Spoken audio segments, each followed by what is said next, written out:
నమస్కారం, వి తెలుగు న్యూస్కి స్వాగతం. హెడ్లైన్ చూద్దాం.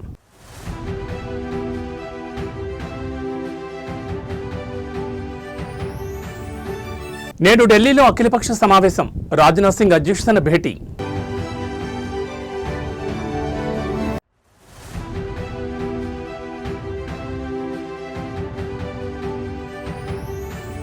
పవన్ కళ్యాణ్ కు హైకోర్టులో భారీ ఊరట, సినిమాలో నటించొద్దన్న పిటిషన్ కొట్టివేత.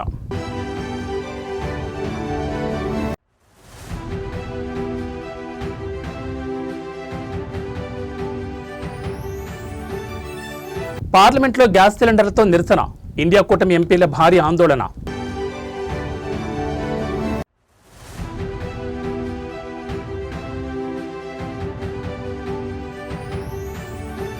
హైదరాబాద్లో పెట్రోల్ సెగ, బంకుల వద్ద కిలోమీటర్ల మేర బారులు తీరిన వాహనాలు.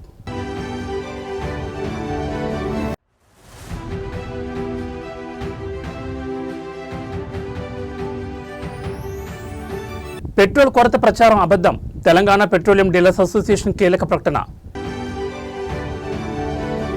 ఇక డీటెయిల్స్ చూస్తే పశ్చిమాసియా సంక్షోభంపై నేడు అఖిలపక్ష సమావేశం జరగనుంది. ఈరోజు సాయంత్రం 5 గంటలకు ఢిల్లీలో అఖిలపక్ష సమావేశం జరగనుంది.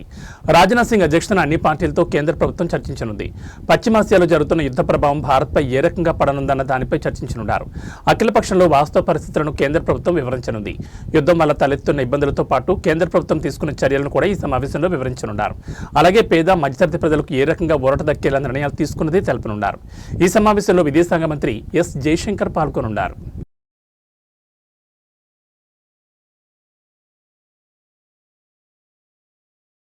ఆంధ్రప్రదేశ్ డిప్యూటీ సీఎం పవన్ కళ్యాణ్ సినిమాలో నటించకుండా నిలువరించాలని దాఖలైన పిటిషన్ను న్యాయస్థానం బుధవారం కొట్టివేసింది. దీంతో ఆయనకు ఏపీ హైకోర్టులో పెద్ద ఊరట లభించింది. డిప్యూటీ సీఎం హోదాలో ఉంటూ పవన్ సినిమాలో నటించడం అనైతికమని, హరిహర వీరమల్లి సినిమా కోసం టికెట్ ధరలు పెంచి అధికార దుర్వినియోగానికి పాల్పడ్డారని ఆరోపిస్తూ మాజీ ఐఏఎస్ అధికారి విజయ్ కుమార్ హైకోర్టులో పిటిషన్ వేశారు. అలాగే మంత్రి పదవిలో ఉండి వాణిజ్య కార్యక్రమాల్లో పాల్గొనడం రాజ్యాంగ విరుద్ధమని పిటిషనర్ వాదించారు. అయితే విచారణలో ప్రభుత్వం తరపున అడ్వకేట్ జనరల్ బలమైన వాదనలు వినిపించారు. మంత్రులు, ముఖ్యమంత్రులు సినిమాలో నటించకూడదని ఎక్కడా చట్టపరమైన ఆంక్షలు లేవని, గతంలో ఉమ్మడి ఏపీ మాజీ ముఖ్యమంత్రి ఎన్టీఆర్ విషయంలో హైకోర్టు ఫుల్ బెంచ్ ఇచ్చిన తీర్పును ఈ సందర్భంగా గుర్తు చేశారు. టికెట్ ధరల పెంపు అనేది నిర్మాతల అభ్యర్థన మేరకు ప్రభుత్వం తీసుకున్న నిర్ణయమే తప్ప అందులో పవన్ కళ్యాణ్ ప్రమేయం లేదని ఏజీ స్పష్టం చేశారు. దీంతో ఈ పిటిషన్ కొట్టివేసిన కోర్టు ఆధారాలు లేకుండా కేవలం రాజకీయ ఉద్దేశంతో పిటిషన్ వేసి కోర్టు సమయాన్ని వృధా చేసినందుకు పిటిషనర్పై న్యాయస్థానం ఆగ్రహం వ్యక్తం చేశారు.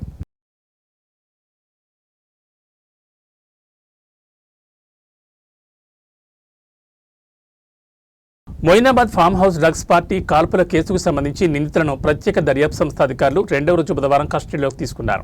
ఈ సందర్భంగా వారికి పోలీసులు పలు ప్రశ్నలు సంధించే అవకాశం ఉందని తెలుస్తోంది. 2వ రోజు విచారణలో భాగంగా మొయినాబాద్ ఫామ్ హౌస్లోని వీరిని విచారించనున్నట్లు సమాచారం. మొదటి రోజు మంగళవారం కస్టడీలో భాగంగా ఉదయం 6 గంటల నుంచి రాత్రి 7 గంటల వరకు ఈ కేసులో నిందితులు రోహిత్ రెడ్డి, రితీష్, నమీష్ శర్మలను సిట్ విచారించింది. ఈ విచారణ సందర్భంగా నిందితులపై సిట్ ప్రశ్నల వర్షం కురిపించిందని తెలుస్తోంది. తొలుత ఈ ముగ్గురిని వేర్వేరుగా ఉంచి సిట్ అధికారులు విచారించారు. ఈ సందర్భంగా డ్రగ్స్ పెడ్లర్తో తనకు ఎలాంటి సంబంధం లేదని సిట్ అధికారులతో రోహిత్ రెడ్డి వాదించారు. ఈ నేపథ్యంలో గతంలో డ్రగ్స్ పెడ్లర్లతో వాట్సాప్ కాల్స్, నగదు బదిలీలకు సంబంధించిన లావాదేవీలను వారు చూపించడంతో మాజీ ఎమ్మెల్యే పైలట్ రోహిత్ రెడ్డి మౌనం వహించారు. ఆ తర్వాత ముగ్గురిని ఒకే చోటు నుంచి సిట్ అధికారులు విచారించారు. మద్యం మత్తులోనే తాను కాల్పులు జరిపారని ఈ సందర్భంగా వారికి నమీష్ శర్మ తెలిపారు. పోలీసుల వైపు గన్ ఫైర్ చేయాలని తాము నమీష్ శర్మకు ఆదేశాలు ఇవ్వలేదని రోహిత్ రెడ్డితో పాటు అతడి సోదరుడు రితీష్ వెల్లడించారు. మత్తులోనే విచక్షణ కోల్పోయి నమీష్ శర్మ గన్ ఫైర్ చేశాడని రోహిత్ రెడ్డి సోదరులు సిట్ అధికారులకు వివరించారు.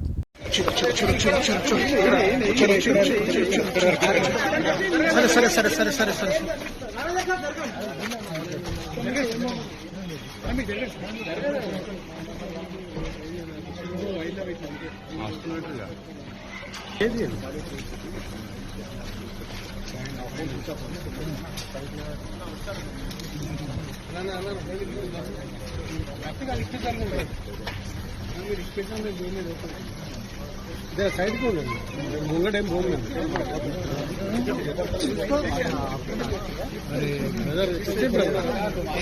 మీరు అడ్డం ఉంటే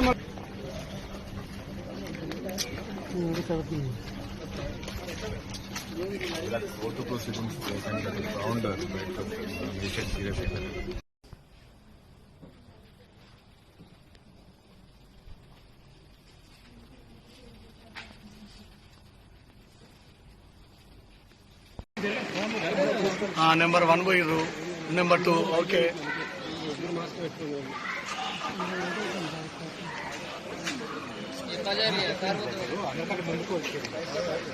వెళ్ళమన్నా మీరేం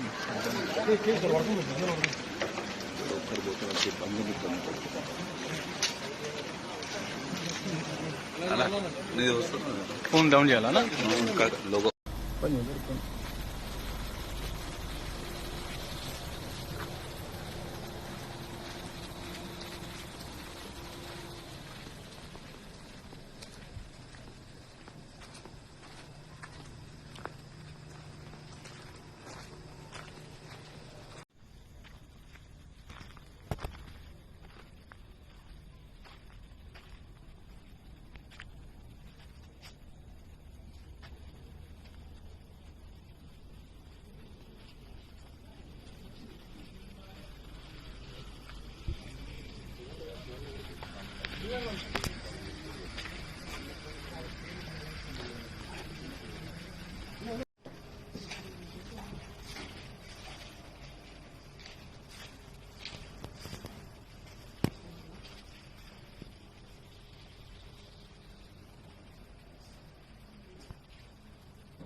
కేంద్ర ప్రభుత్వ విధానాలకు వ్యతిరేకంగా నేడు ఢిల్లీ పార్లమెంట్ ఆవరణలో ప్రతిపక్ష ఇండియా కూటమి ఎంపీలు భారీ నిరసన చేపట్టారు.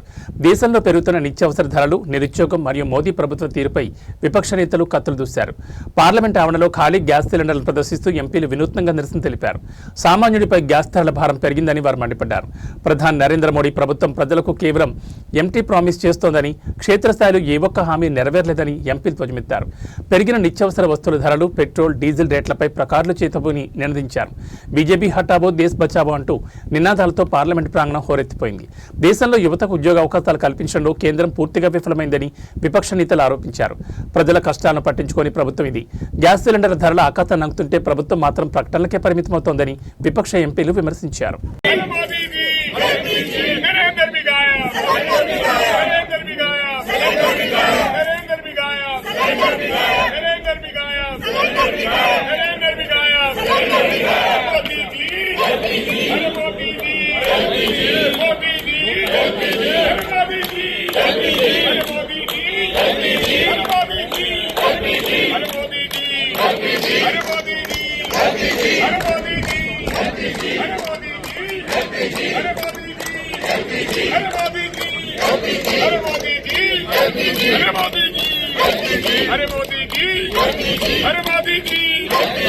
తెలంగాణ రాష్ట్రంలో గత కొద్ది రోజులుగా కలకలం రేపుతున్న పెట్రోల్, డీజిల్ కొరత వార్తలపై కేంద్ర హోంశాఖ సహాయ మంత్రి బండి సంజయ్ కుమార్ ఇవాళ కీలక ప్రకటన చేశారు. సోషల్ మీడియాలో వస్తున్న పుకార్లను నమ్మొద్దని, రాష్ట్రంలో ఇంధన నిల్వలు పుష్కలంగా ఉన్నాయని ఆయన ప్రజలకు విజ్ఞప్తి చేశారు. పశ్చిమాసియాలో జరుగుతున్న యుద్ధం కారణంగా భారతదేశంలో ముఖ్యంగా తెలంగాణలో చమురు కొరత ఏర్పడిందనే ప్రచారంలో ఏమాత్రం నిజం లేదని బండి సంజయ్ తేల్చి చెప్పారు. ఇండియన్ ఆయిల్, హెచ్పీసీఎల్, బీపీసీఎల్ వంటి ప్రభుత్వ రంగ సంస్థల వద్ద దేశ అవసరాలకు సరిపడా స్టాక్ అందుబాటులో ఉందని ఆయన ధృవీకరించారు. కేంద్ర ప్రభుత్వం నిరంతరం ఆయిల్ నిల్వలను పర్యవేక్షిస్తోందని, సరఫరాలో ఎలాంటి అంతరాయం లేదని ఆయన పేర్కొన్నారు. తెలంగాణ పెట్రోలియం డీలర్స్ అసోసియేషన్ కూడా ఇదే విషయాన్ని స్పష్టం చేసినట్టు ఆయన గుర్తు చేశారు. కొందరు కావాలనే సోషల్ మీడియా ద్వారా దుష్ప్రచారం చేస్తూ కృత్రిమ కొరత సృష్టించాలని చూస్తున్నారని మంత్రి మండిపడ్డారు. ఈ పుకార్లను నమ్మి వాహనదారులు ఒక్కసారిగా పెట్రోల్ బంకులకు క్యూ కట్టడం వల్ల కొన్ని చోట్ల తాత్కాలికంగా స్టాక్ అయిపోతోందని, దీనివల్ల సాధారణ వాహనదారులకు ఇబ్బందులు ఎదురవుతున్నాయని ఆయన విశ్లేషించారు. వాహనదారులు తమ రోజువారీ అవసరాలకు తగ్గట్టుగానే ఇంధనాన్ని కొనుగోలు చేయాలని, అనవసరంగా ట్యాంకులు నింపుకుని నిల్వ చేయొద్దని కోరారు. ఇదే అదునుగా ఇంధనాన్ని బ్లాక్ మార్కెట్కు తరలించి లాభపడాలని చూస్తే శక్తులపై కఠిన చర్యలు తీసుకుంటామని బండి సంజయ్ హెచ్చరించారు. ప్రజలు సంయమనం పాటిస్తే సరఫరా యథావిధిగా సాగుతుందని భరోసా ఇచ్చారు. అలాగే ప్రధాని నరేంద్ర మోడీ నాయకత్వంలోని కేంద్ర ప్రభుత్వం అంతర్జాతీయంగా నెలకొన్న చమురు సంక్షోభాన్ని ఎదుర్కోవడానికి అన్ని చర్యలు తీసుకుంటోందని బండి సంజయ్ తెలిపారు.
మీరు అక్కడ పోమని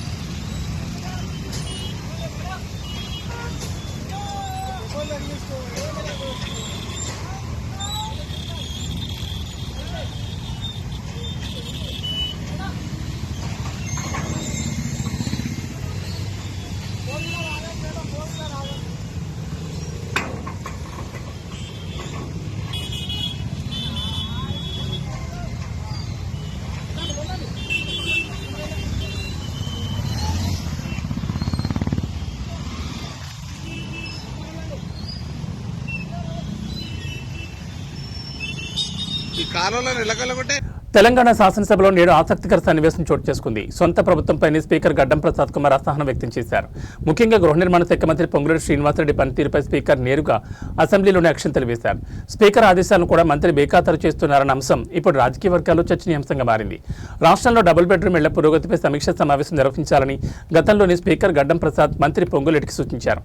అయితే ఆ ఆదేశాలను మంత్రి పట్టించుకోకపోవడంపై నేడు సభలో తీవ్ర చర్చ జరిగింది. డబుల్ బెడ్రూమ్ ఇళ్లపై సభ్యులు అడుగుతున్న ప్రశ్నలకు ప్రభుత్వం దగ్గర సరైన సమాధానం లేకపోవడాన్ని స్పీకర్ ఎత్తి చూపారు. గతంలోనే తాము చెప్పినట్లుగా రివ్యూ మీటింగ్ నిర్వహించుంటే నేడు ఇన్ని ప్రశ్నలు వచ్చేవి కావని మంత్రికి స్పీకర్ చురకలంటించారు. కనీసం ఇప్పటికైనా సభ ముగిసిన తర్వాత తక్షణమే సమీక్షా సమావేశం ఏర్పాటు చేయాలని, పెండింగ్లో ఉన్న ఇళ్ల వివరాలను వెల్లడించాలని మంత్రిని స్పీకర్ గట్టిగా ఆదేశించారు. గౌరవ మంత్రి గారు, సభలో ఉన్న గౌరవ సభ్యులందరూ అధికార పక్షం కానీ ప్రతిపక్షాలు కానీ అందరూ ఈ క్వశ్చన్ అడగాలనుకుంటున్నారు. మీకు ఇంతకుముందు సెషన్లో కూడా నేను సూచించినాను, అందరిని పిలిచి ఒక రివ్యూ మీటింగ్ ఇక్కడనే అసెంబ్లీలో పెట్టమని చెప్పేసి. మీరు పెట్టినంటే ఈ అవకాశం దొరకకుండే. ఈసారైనా అసెంబ్లీ కాగానే తప్పకుండా అందరినీ పిలిచి ఒక రివ్యూ మీటింగ్ కంపల్సరీ పెట్టాలని చెప్పేసి మీకు కోరుకుంటూ, భాగ్యనగరం పెట్రోల్ టెన్షన్తో వణికిపోతోంది. ఒక్కసారిగా నగరంలోని పెట్రోల్ బంకులని వాహనదారులతో కిక్కిరిసిపోయాయి. దీనికి కారణం అంతర్జాతీయంగా నెలకొన్న యుద్ధ మేఘాలు. రానున్న రోజుల్లో పెట్రోల్, డీజిల్ కొరత ఏర్పడుతుందన్న ఊహాగానాలు, సోషల్ మీడియాలో వస్తున్న కథనాలు నగరవాసులను ఆందోళన గురిచేస్తున్నాయి.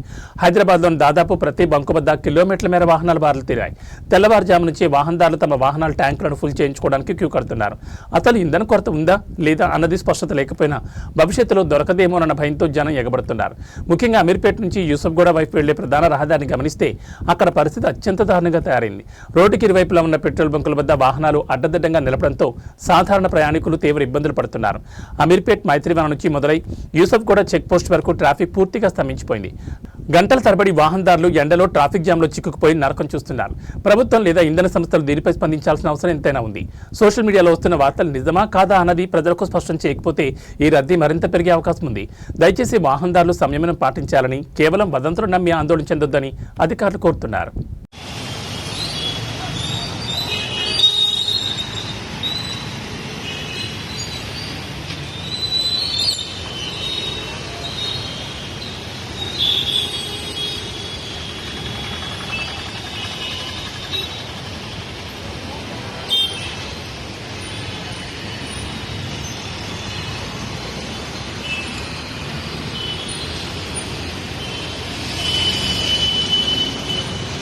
భాగ్యనగరంలో పెట్రోల్ సెగ రాజుకుంటోంది. నగరంలోని ప్రధాన కూడళ్లలో ఉన్న పెట్రోల్ బంకుల వద్ద వాహనదారులు భారీగా క్యూ కడుతున్నారు. పశ్చిమాసియాలో నెలకొన్న ఉద్రిక్తతల ప్రభావం మన ఇంధన నిల్వలపై పడుతుందన్న ప్రచారంతో ఒక్కసారిగా జనం రోడ్లపైకి వచ్చారు. రానున్న రోజుల్లో పెట్రోల్, డీజిల్ దొరకదేమోనన్న భయంతో వాహనాల ట్యాంకులను ఫుల్ చేయించుకునేందుకు పోటీ పడుతున్నారు. నగరంలోని దాదాపు అన్ని ప్రాంతాల్లో ఇదే పరిస్థితి కనిపిస్తోంది. ముఖ్యంగా అమీర్పేట్, యూసఫ్గూడ, కూకట్పల్లి, సికింద్రాబాద్ వంటి రద్దీ ప్రాంతాల్లో కిలోమీటర్ల మేర వాహనాలు బారులు తీరాయి. ఇప్పటికే కొన్ని బంకుల వద్ద నో స్టాక్ బోర్డులు దర్శనమిస్తుండటంతో వాహనదారులు ఆందోళన మరింత పెరిగింది. ఉన్న స్టాక్ కూడా అయిపోతుందన్న వార్తలతో జనం బంకులను ముట్టడిస్తున్నారు. దీని ప్రభావం నగర ట్రాఫిక్ పై తీవ్రంగా పడింది. పెట్రోల్ బంకుల వద్ద వాహనాలు రోడ్ల మీదకు రావడంతో సాధారణ ప్రయాణికులు గంటల తరబడి ట్రాఫిక్ జామ్లో చిక్కుకుపోయి నరకం చూస్తున్నారు. అమీర్పేట నుంచి యూసఫ్గూడ వెళ్లే మార్గం పూర్తిగా స్తంభించిపోయింది. అయితే ఈ గందరగోళంపై పౌర సరఫరాల శాఖ మరియు ఇంధన సంస్థల అధికారులు స్పష్టతనిచ్చారు. పెట్రోల్, డీజిల్ కొరతపై వస్తున్న వార్తలన్నీ కేవలం వదంతులేనని వారు కొట్టిపారేస్తున్నారు. నగరంలో సరిపడా ఇంధన నిల్వలు ఉన్నాయని, ఎవరూ ఆందోళన చెందాల్సిన అవసరం లేదని విజ్ఞప్తి చేస్తున్నారు.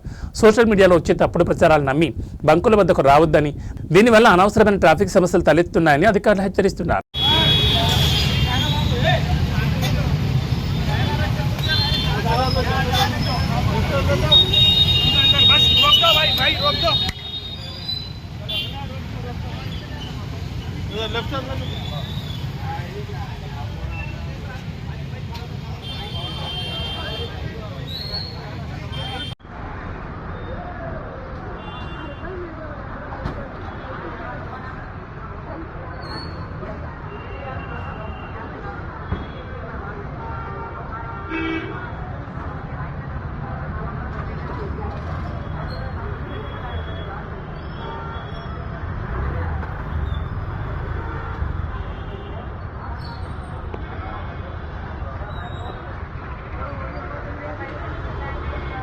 తెలంగాణ రాష్ట్రంలో ఇంధన కొరత ఉందనే ప్రచారం పూర్తిగా అవాస్తవమని తెలంగాణ పెట్రోలియం డీలర్స్ అసోసియేషన్ కీలక ప్రకటన చేసింది.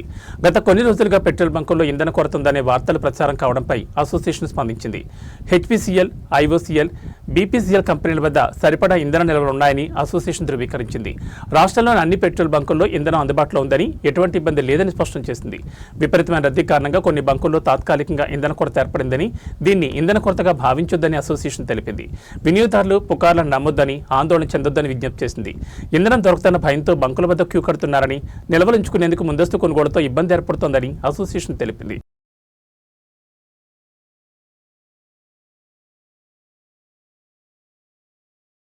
వికారాబాద్ జిల్లాలోని ఓ స్టీల్ ఫ్యాక్టరీలో బుధవారం భారీ పేలుడు సంభవించింది. పరిగి మండలం లక్ష్మీదేవిపల్లిలో ఈ ఘటన జరిగింది. కంపెనీలో ఒక్కసారిగా స్టీల్ ప్లాంట్ బట్టి పేలడంతో మంటలు భారీగా ఎగిసిపడ్డాయి. దట్టమైన పొగ వెలువడుతుండటంతో చుట్టుపక్కల ప్రాంతాల్లో ఉన్న ప్రజలు ఆందోళన చెందుతున్నారు. ఈ పేలుడు ఘటన సమయంలో కంపెనీలో ఉన్న పలువురు కార్మికులకు గాయాలైనట్టు తెలుస్తోంది. దీనిపై స్పష్టత రావాల్సి ఉంది. పేలుడు నేపథ్యంలో కంపెనీ యాజమాన్యం ఎవరిని లోపలికి అనుమతించలేదు. జరిగిన వెంటనే మీడియా స్థానికులు అక్కడ చేరుకోగా సెక్యూరిటీ సిబ్బంది గేట్లు వేసి లోపలికి ఎవరిని రానివ్వలేదు. ఘటన గురించి ప్రశ్నించగా అది ప్లాంట్ పేలుడు కాదని, కేవలం లారీ టైర్ పేలిందని చెప్పి వాస్తవాన్ని కప్పిపుచ్చే ప్రయత్నం చేయడంపై సర్వత్రా విమర్శలు వ్యక్తమవుతున్నాయి. సమాచారం అందుకున్న ఫైర్ సిబ్బంది ఘటనా స్థలాన్ని చేరుకుని మంటలను అదుపు చేసేందుకు శ్రమిస్తున్నారు. మంటల తీవ్రత ఎక్కువ ఉండడంతో అదనపు ఫైర్ ఇంజన్లు కూడా రప్పించినట్టు తెలుస్తోంది. పరిస్థితి అదుపులోకి వచ్చాక ఎవరైనా గాయపడ్డారా, ప్రమాదానికి గల కారణాలేంటి అనే విషయాలు తెలిసే అవకాశం ఉందని ఫైర్ ఇంజన్ అధికారులు పేర్కొన్నారు.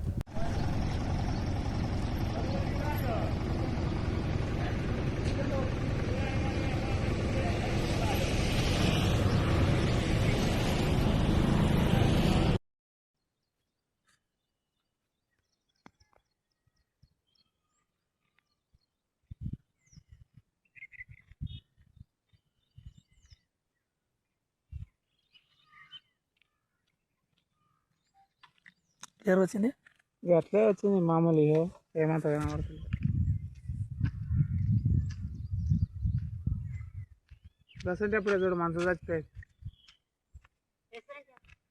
ఎప్పుడే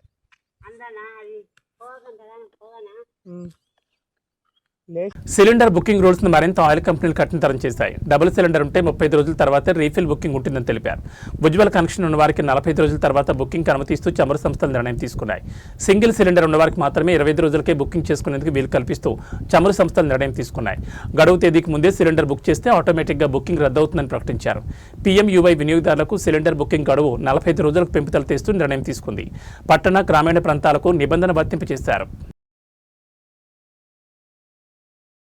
పశ్చిమాసియా యుద్ధంలో పెను సంచలనం నమోదైంది. ఇరాన్తో జరుగుతున్న పోరులో అమెరికాదే పైచేయి అని ఆ దేశ అధ్యక్షుడు డొనాల్డ్ ట్రంప్ అధికారికంగా ప్రకటించారు. ఇరాన్ రక్షణ వ్యవస్థలను అమెరికా దళాలు సమూలంగా తుడిచిపెట్టేశాయని, ఆ దేశం ఇప్పుడు పూర్తిగా అమెరికా గుప్పెట్లోకి వెళ్లిందని ఆయన సంచలన వ్యాఖ్యలు చేశారు. అమెరికా సైనిక పాఠవం ముందు ఇరాన్ మోకరిల్లిందని ట్రంప్ ధీమా వ్యక్తం చేశారు. ఇరాన్ గర్వకారణంగా భావించే నావికాదళం, అత్యాధునిక వాయుసేనతో పాటు ఆ దేశ కమ్యూనికేషన్ వ్యవస్థలను అమెరికా క్షిపణులు పూర్తిగా ధ్వంసం చేశాయని ఆయన పేర్కొన్నారు. ప్రస్తుతం ఇరాన్ గగనతలంలో అమెరికా యుద్ధ విమానాలు ఎటువంటి అడ్డంకులు లేకుండా స్వేచ్ఛగా విహరిస్తున్నాయని, ఇరాన్ నాయకత్వం ఇప్పుడు దిక్కుతోచని స్థితిలో ఉందని ట్రంప్ వెల్లడించారు. ట్రంప్ చేసిన ఈ ప్రకటనతో ప్రపంచ దేశాలు ఒక్కసారిగా ఉలిక్కిపడ్డాయి. ఇరాన్ రక్షణ కవచం పూర్తిగా చిన్నాభిన్నమైందని, అక్కడి కమాండ్ అండ్ కంట్రోల్ సెంటర్లు ఇప్పుడు అమెరికా అధీనంలో ఉన్నాయని వైట్ హౌస్ వర్గాలు చెబుతున్నాయి. ఇరాన్ మిలిటరీ శక్తిని నిర్వీర్యం చేయడం ద్వారా పశ్చిమాసియాలో తమ ఆధిపత్యాన్ని అమెరికా మరోసారి చాటుకుంది. అయితే ఈ పరిణామాల నేపథ్యంలో చమురు ధరలు పెరిగే అవకాశం ఉండడంతో ప్రపంచవ్యాప్తంగా ఆందోళన వ్యక్తమవుతోంది.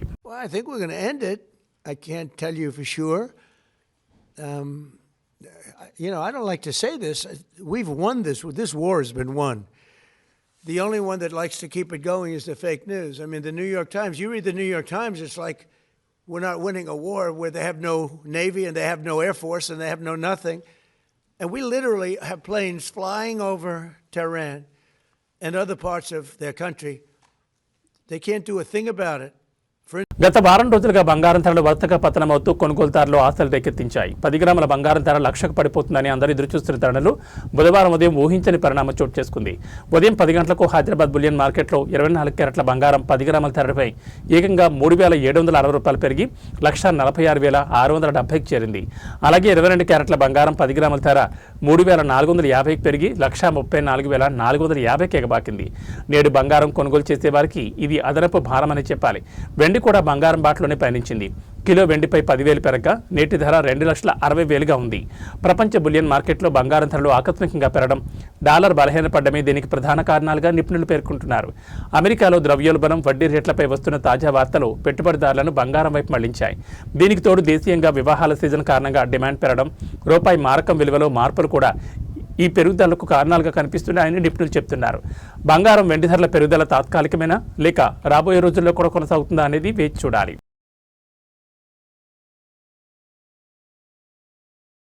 ఏబీ బులెటిన్ విశేషాలు. నమస్కారం.